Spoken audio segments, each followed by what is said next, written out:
Donc c'est toujours étrange quand on se retrouve à promouvoir la culture d'un pays autre que le nôtre. Et en même temps, je suis sur le territoire français depuis 2001. J'ai passé plus d'années de ma vie en France qu'au Canada. L'histoire de Jeanne d'Arc, elle me passionne. C'était son histoire globale que j'ai racontée dans le spectacle Jeanne. Et là, j'ai pu, à travers cet audio-guide, me concentrer sur l'histoire vraiment d'Orléans, de Jeanne d'Arc. Et c'est l'histoire, c'est le début finalement de ses conquêtes, c'est le début de sa croisade. C'était pour moi important parce que Jeanne d'Arc, elle rassemble les jeunes, les personnes plus âgées, elle rassemble les croyants, elle rassemble les Français par son symbole très français. Et c'est une figure féminine que j'aime parce qu'elle a une forme de féminisme en elle. C'est une femme qui a refusé les cases qui étaient celles des femmes à l'époque et qui a décidé d'avoir son courage, ses envies, la foi en quelque chose, en un projet, et qui a foncé, et qui a fait les choses complètement différemment. Et pour moi, elle montre aussi à toute une jeunesse que si on se donne les moyens, on peut arriver à faire de belles et de grandes choses. Aujourd'hui, Sauver Orléans n'est plus un projet, mais je trouve que l'image de Jeanne, c'est celle d'une jeune fille qui va oser. Et aujourd'hui, c'est peut-être ce que les plus jeunes ont besoin, c'est cette vision qui nous dit « Osez, prenez des risques, faites-vous confiance et ayez des projets. Croyez en quelque chose et engagez-vous dans la vie. » On aboutit à un très beau dispositif qui va vous permettre, en écoutant la voix de Natacha Saint-Pierre, de parcourir la ville d'Orléans sur les pas de Jeanne d'Arc. Vous avez pour ça votre application Destination Orléans. Évidemment, vous l'avez toutes et tous, cette application. Si vous ne l'avez pas encore, vous la téléchargez, ça prend 1 minute. Et puis, il y a une vingtaine de stations qui vous permettent d'entendre l'histoire de Jeanne à Orléans par la voix de Natacha Saint-Pierre. Pourquoi? C'est pas artificiel, loin de là, on en a parlé avant de vous retrouver. Il y a une rencontre entre Jeanne et Natacha, si je puis dire.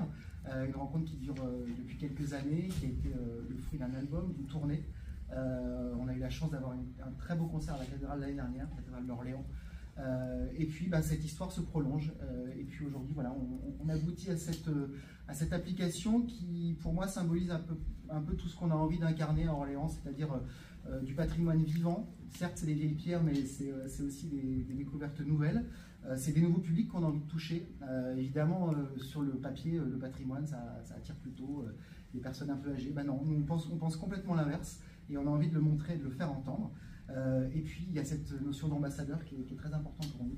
Je crois que monsieur le maire y tient, on aura l'occasion d'en reparler, donc je ne dévoile pas maintenant, mais en tout cas, voilà, je crois qu'avec ce travail, on augure de belles perspectives d'ambassadeurs et d'ambassadrices pour Orléans. Moi, j'ai pas beaucoup plus de choses à vous dire, si ce n'est que je vous invite vraiment à cette rencontre, parce que pour moi, c'est une rencontre que Natacha vous invite à vivre avec Jeanne d'Arc.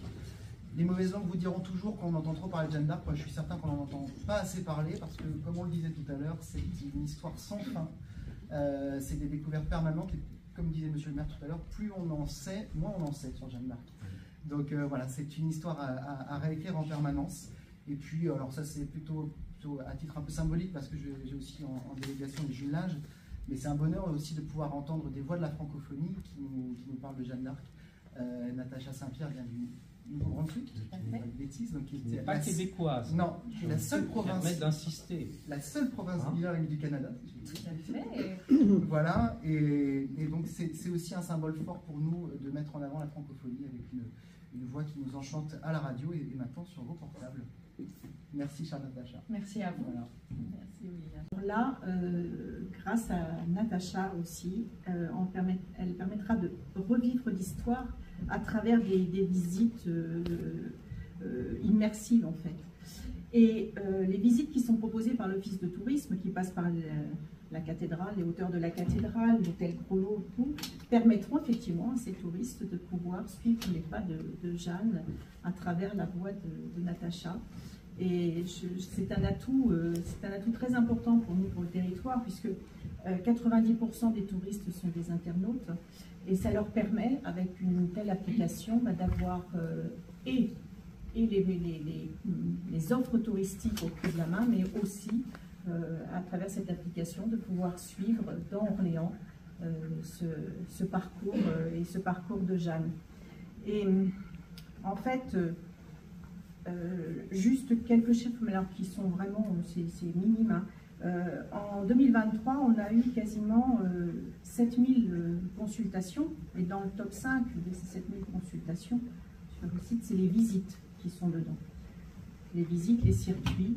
Donc je pense que pour les touristes qui viennent, on en a eu cet été, c'est 70% de Français, mais déjà 30% d'étrangers. Je pense que pour l'ensemble des touristes, l'histoire que Natacha va pouvoir raconter sur Jeanne d'Arc, ça va avoir un intérêt certain. Et donc je la remercie infiniment. D'abord, elle s'est tellement imprégnée de Jeanne d'Arc que ça ne peut être que très très positif pour nous.